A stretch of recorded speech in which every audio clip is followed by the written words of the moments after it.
हूँ मानसी सुदर्शन। आप देख रहे हैं सिटी मूड न्यूज। मैं आप सभी दर्शकों का करती हूँ स्वागत। अब बढ़ते हैं खबरों की तरफ। अयोध्या में भगवान श्री राम के मंदिर के साथ ही तीर्थ यात्रियों के लिए यात्री सुविधा केंद्र भी बनेगा। केंद्र में 25,000 तीर्थ यात्रियों के सामान आदि रखने की सुविधा होगी। श्री राम जन्मभूमि तीर्थ क्षेत्र ट्रस्ट के महासचिव चंपत राय ने बताया कि यात्री सुविधा केंद्र का निर्माण 70 एकड़ भूमि के अंदर ही होगा। साथ ही मंदिर परिसर में भगवान श्री गणेश, माता सीता, महर्षि वाल्मीकि व जटायु के मंदिर भी बनेंगे। श्री राम मंदिर निर्माण समिति की बैठक रविवार को सर्किट हाउस में संपन्न हुई। बैठक की अध्यक्षता समिति के अध्यक्ष नृपेंद्र मिश्र ने की। दूसरे दिन बैठक 11 बजे से शुरू हुई, दिन भर चली। मंथन के बाद चंपत राय ने बताया कि मंदिर के साथ साथ यात्री सुविधा केंद्र बनने की सहमति बन गई है। मंदिर निर्माण के साथ साथ 25,000 तीर्थ यात्रियों के लिए सेंटर का निर्माण किया जाएगा, जिसमें लोगों को बैग, मोबाइल, जूते, मोजे आदि रखने की सुविधा मिलेगी। उन्होंने बताया कि जैसे कोई रेलवे स्टेशन से उतरा तो सामान रख सकता है। चंपत राय ने बताया कि सड़क मार्ग से कोई आया तो नज़दीकी जगह पर सुविधा केंद्र का निर्माण किया जाएगा। महर्षि वाल्मीकि ने भगवान राम के जीवन को उभारा है, इसलिए विचार किया जा रहा है कि परिसर के अंदर उनका भी एक मंदिर बने। साथ ही भगवान श्री गणेश, माता सीता, माता सबरी व जटायु का एक मंदिर होना चाहिए। इस पर गहन मंथन चल रहा है। इस दौरान इंजीनियर ने कार्य की प्रगति पर समिति व ट्रस्ट के सदस्यों को अपनी रिपोर्ट दी। ट्रस्ट के सदस्य अनिल मिश्र, विमलेंद्र मिश्र, मोहन व अन्य लोग मौजूद रहे। के तो अनेकों लोग, लेकिन राम के जीवन से जिनकी अभिन्नता सदैव बनी रहेगी, उसमें एक नाम आता है निषाद राज का, केवट का। एक ही बात है दोनों। और दूसरा नाम आता है माता शबरी का, और तीसरा नाम आता है राम ने अपनी गोद में रखकर जिनका संस्कार किया, जटायु का। इन्हें बहुत ही सम्मानजनक स्थान एक मंदिर के रूप में बने मिले। सर 2023 में जब राम अयोध्या में गणेश जी का कोई स्थान नहीं है जहां गणेश जी प्रधान देवता के रूप में प्रतिष्ठित हों, जबकि स्कंद पुराण में वर्णन आता है तो गणेश जी के लिए एक मंदिर हो। अब ये कौन मंदिर कहाँ हो, ये बात आएगी। हम जहाँ बैठे हैं वहाँ, और वर्तमान काल में इसी 21वीं शताब्दी में तुलसीदास की रामचरितमानस जो लोक भाषा में लिखी गई है, संस्कृत का तो जीवन में प्रचलन बहुत घट गया। पढ़ने और समझने की पात्रता दुर्लभ लोगों में है, बहुत कम रह गए। लेकिन जिस लोक भाषा में राम को लिखा गया वो तुलसीदास ने लिखा, तो उनका भी एक स्थान। ऐसी कुछ बातों पर शेष इंजीनियरिंग के विषय हैं, उस इंजीनियरिंग के विषय का आपसे कोई संबंध नहीं। मंदिर बनेगा, मंदिर के साथ साथ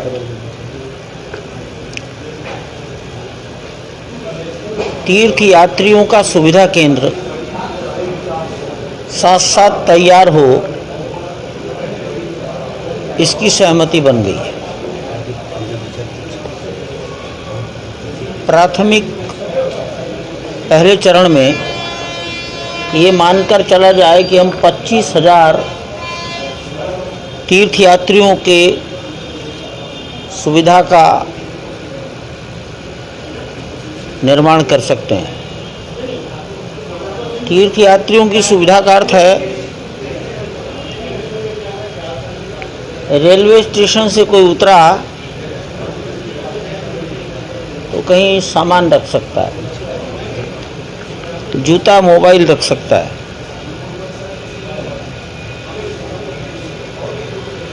तो ये जो सुविधा है पिलग्रिमेज फैसिलिटी सेंटर, इसको हम साथ साथ शुरू करें। हमारी तो 70 एकड़ भूमि के अंदर ही निर्मित होगा।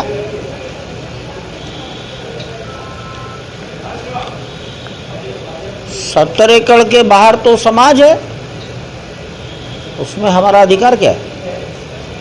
तो हम 70 एकड़ में करेंगे। दूसरी बात, तीर्थ यात्री सड़क से आएगा तो सड़क से जो नियरेस्ट एंट्री होगी उस लोकेशन पर करेंगे।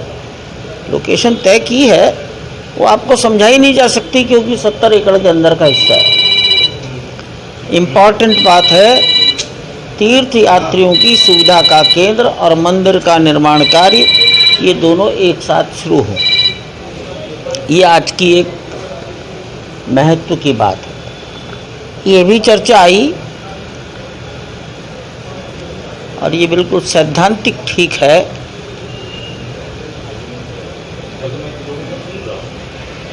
भगवान राम का जीवन समाज में सामने लाने का काम महर्षि वाल्मीकि ने किया।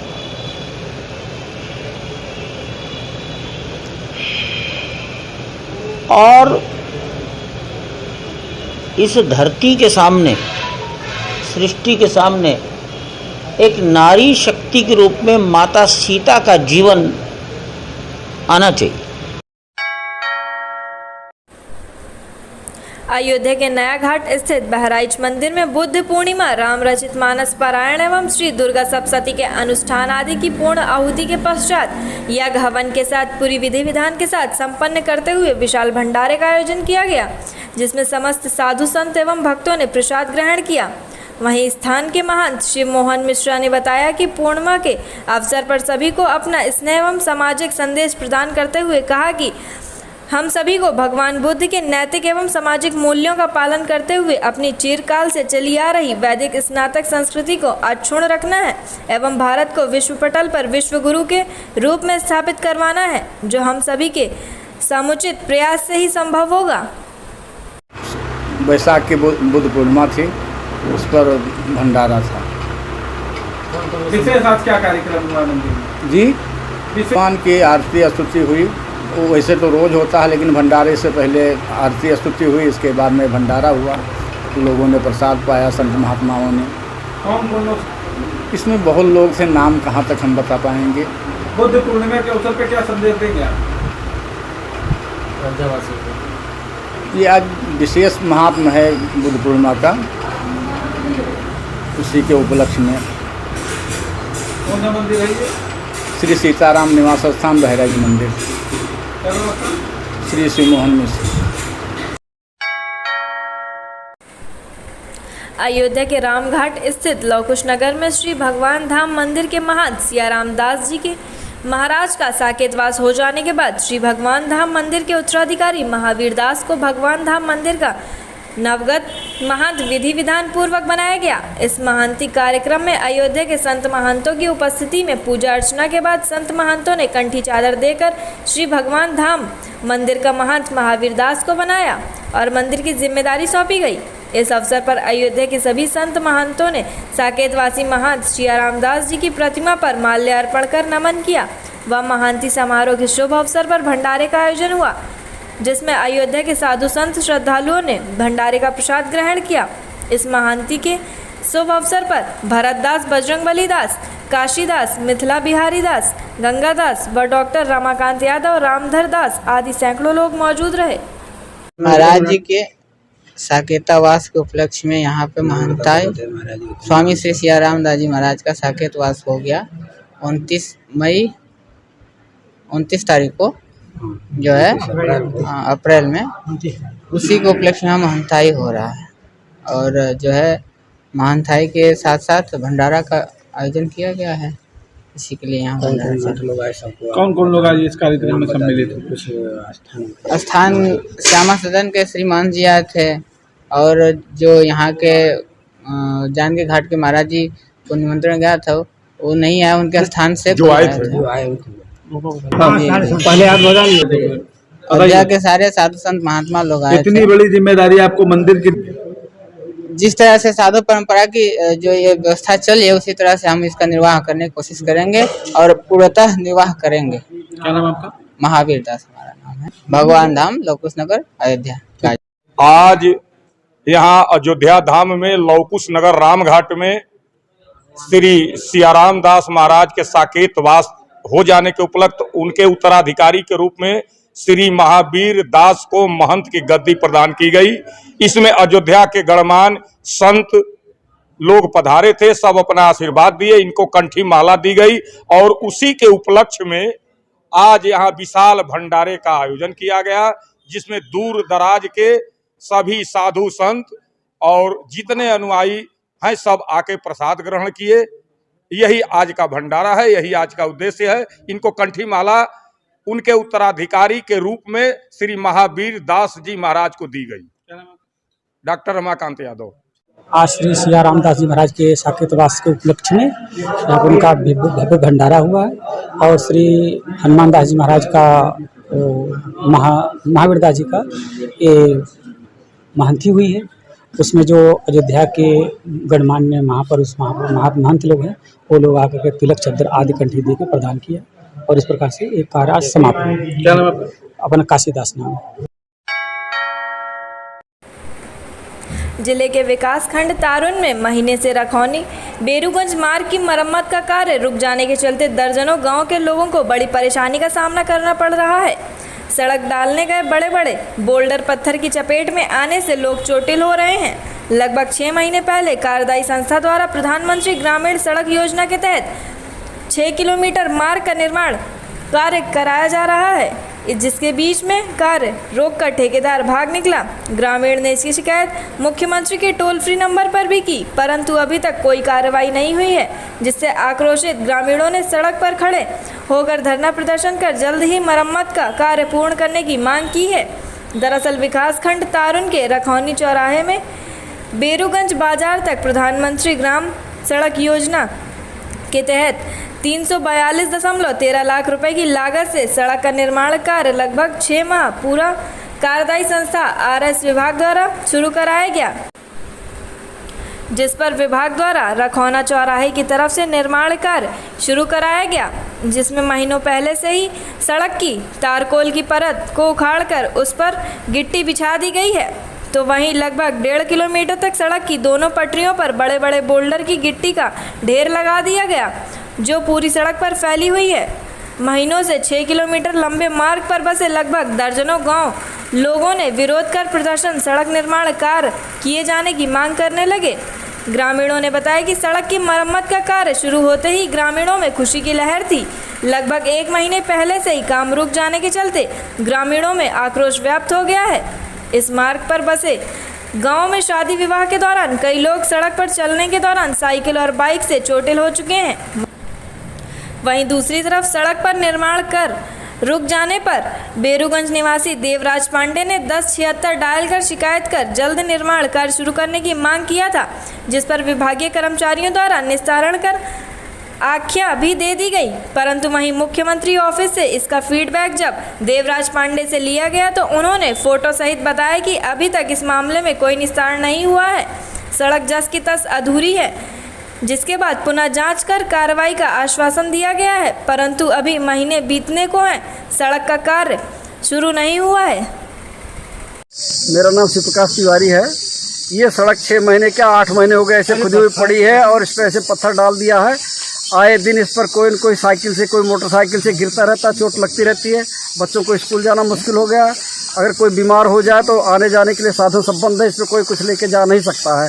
घर में ही कितने लोग दम तोड़ रहे हैं ऐसे जा करके, कुछ होने वाले नहीं रहा। 5 किलोमीटर का चक्कर काट के घूम के किसी को जाना पड़ता है। यहाँ ऐसी समस्या आ रही। ये रोड जो है बेरूगंज बाजार से जो है रखौना तक जाता है, तारुन ब्लॉक के अंतर्गत आता है। ये इसकी शिकायत भी कई बार की जा चुकी है, लेकिन अभी तक कोई सुनवाई नहीं हुई है। आए दिन रोज रोज समस्या चल रही है, हर काम आदमी का बंद पड़ा हुआ है सड़क के मारे।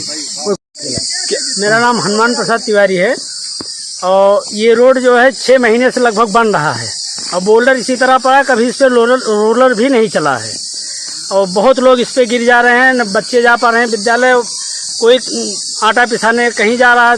कई लोग तो हाथ पैर भी टूट गए कई लोगों के। और बूढ़े और बच्चों के लिए तो ज़्यादा दिक्कत है। कोई मरीज तो कभी जा ही नहीं पाता है। कोई मरीज भी कभी इधर से आ जा नहीं पा रहा है, बहुत समस्या हो रही है। हमारा नाम राजेश तिवारी है, मैं सोढ़ी ग्राम सभा प्रधान प्रतिनिधि हूँ। और ये सड़क जो है बेरूगंज से रखौना मार्ग बन रही है और PMRY में स्वीकृत है, और ठेकेदार ने इसको 4 महीने से बोल्डर गिरवा दिया, और इसका तारकोल देखिए यहाँ तक अभी उजारे भी नहीं, और गिरवा दिए हैं सारा बोल्डर, जिसमें चलने में आने जाने में बड़ी दिक्कत है। बच्चे विद्यालय नहीं जा पा रहे हैं, लोग गिर जा रहे हैं, चौटैल हो जा रहे हैं। इसी में शादी ब्याह है, सारे लोग परेशान हैं। हम लोग बहुत ही दिक्कत है। हमने DM साहब से भी शिकायत किया, 3-4 लोग प्रधानमंत्री पोर्टल पर डाले, लेकिन आज तक कोई काम इससे शुरू नहीं हुआ।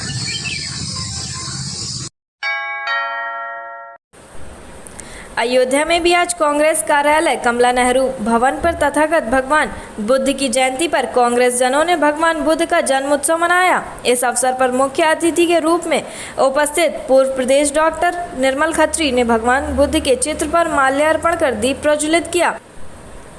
इस अवसर पर पूर्व सांसद डॉक्टर निर्मल खत्री ने तथागत भगवान बुद्ध ने सत्य, अहिंसा एवं करुणा का संदेश दिया है।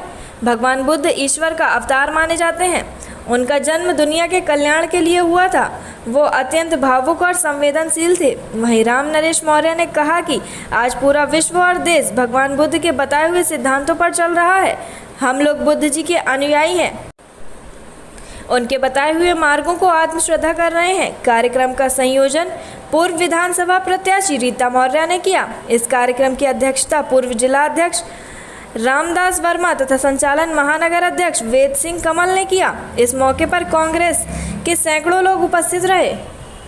गौतम बुद्ध जी का जन्मदिन है, जन्मोत्सव 16 मई, और हम लोग पार्टी कार्यालय कमला नेहरू भवन पर तथागत गौतम बुद्ध जी का जन्मोत्सव मना रहे हैं, और उसी सिलसिले में यहाँ कार्यक्रम है। पूरे विश्व में घूम घूम करके प्रचार प्रसार किया, और यही नहीं, चंद्रगुप्त मौर्य, अशोक मौर्य ने बुद्ध जी का प्रचार पूरे विश्व में लगभग 80% देशों में बुद्ध जी का प्रचार प्रसार हुआ। आज पूरा देश, पूरा विश्व जो है बुद्ध जी के बताए हुए मार्ग पर चल रहे हैं, और उसी मार्ग मध्यम मार्ग है, और उसी मार्ग पर सारा देश और विश्व जो है आज पालन कर रहा है। हम लोग बुद्ध जी के अनुयायी हैं, बुद्ध जी के बताए हुए मार्ग को आत्मसात कर रहे हैं। कार्यक्रम में हमारे पूर्व सांसद आदरणीय निर्मल खत्री जी थे, नगर अध्यक्ष वेद कमल सिंह जी थे, और पूर्व जिला अध्यक्ष रामदास वर्मा जी, बाबू रामकरण जी हमारे बगल बैठे हुए हैं, रीता मौर्य प्रत्याशी हमारे भाई मनीष सिंह जी हैं, और हमारे सभी वरिष्ठ नेतागण उग्रसेन मिश्रा जी हैं। और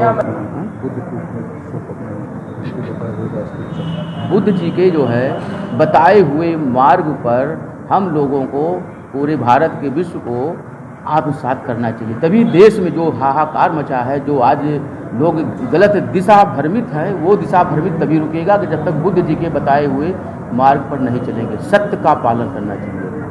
राजेश मौर्य, प्रदेश महासचिव, कांग्रेस पार्टी, पिछड़ा वर्ग प्रकोष्ठ, लखनऊ। विगत 1 माह पूर्व हैदरगंज थाने में एक नाबालिग की गुमशुदगी की रिपोर्ट दर्ज कराई गई। पुलिस द्वारा छानबीन करने पर पता चला कि उसे बहला फुसलाकर एक युवक अपने साथ ले गया। करीब 1 महीने बाद लड़की बरामद हुई, परंतु बहला फुसलाकर ले जाने वाले युवक के खिलाफ पुलिस ने कोई कार्रवाई नहीं की। बता दें कि बीते 10 मई को लड़की पुलिस को बरामद हुई, लेकिन लगातार 5 दिनों तक पुलिस ने लड़की को अपनी कस्टडी में रखा और लड़की का मेडिकल तक नहीं करवा पाई। अचानक 15 मई को लड़की की तबीयत खराब होने पर उसे जिला अस्पताल में भर्ती कराया गया। यह सूचना लड़की के परिजनों के माध्यम से अधिवक्ता श्वेता राज सिंह को पता चली, तो उन्होंने जिला अस्पताल पहुंचकर पीड़ित लड़की और उनके परिवारजनों से मुलाकात की। अधिवक्ता श्वेता राज सिंह के हस्तक्षेप के बाद पुलिस ने तुरंत पीड़ित का 164 का बयान दर्ज कराकर CWC के सामने प्रस्तुत कर दिया। श्वेता राज सिंह ने कहा कि मैं पीड़िता का मुकदमा निःशुल्क लड़ूंगी। जिस प्रकार पुलिस ने पीड़ित परिवार के ऊपर 151 की कार्रवाई की है, मैं उसकी कड़ी निंदा करती हूँ। उक्त प्रकरण में मैं SSP शैलेश पांडे के संज्ञान में ज़रूर लाऊंगी तथा दोषी पुलिस कर्मचारियों पर कार्रवाई भी करवाऊंगी। भैया, मुझे पता चला है कि एक नाबालिग लड़की कुछ समय के लिए गायब हुई थी, तो इनके परिवार ने 363 में FIR दर्ज कराई थी। उसके बाद लड़की 10 तारीख को बरामद हुई है। अभी तक उसका 164 का बयान नहीं हुआ है, तो उसी कॉन्टेक्स्ट में मैं यहाँ देखने आई थी, मिलने आई थी बच्ची से कि मेडिकल हो जाए, उसका 164 का बयान हो जाए, CWC के सामने उसको प्रोड्यूस कर दिया जाए, ताकि बच्ची को अतिशीघ्र न्याय मिले और वो अभियुक्त जो खुले घूम रहे हों उनको अतिशीघ्र अरेस्ट करके जेल भेजा जाए। ये मामला हैदरगंज का है और वहाँ पे SHO साहब से भी मेरी बात हुई है और IO से भी बात हुई है, तो वही कह रहे हैं कि मैडम एक बार 164 का बयान हो जाए, लड़की का क्या पक्ष है वो सारी चीज़ें सामने आ जाए, वो जिन भी अभियुक्तों को नामजद करती हैं, जिन भी अभियुक्तों का नाम लेती हैं, तो उसके अनुसार पुलिस कार्रवाई करेगी और प्रोसेस भी यही है इसका।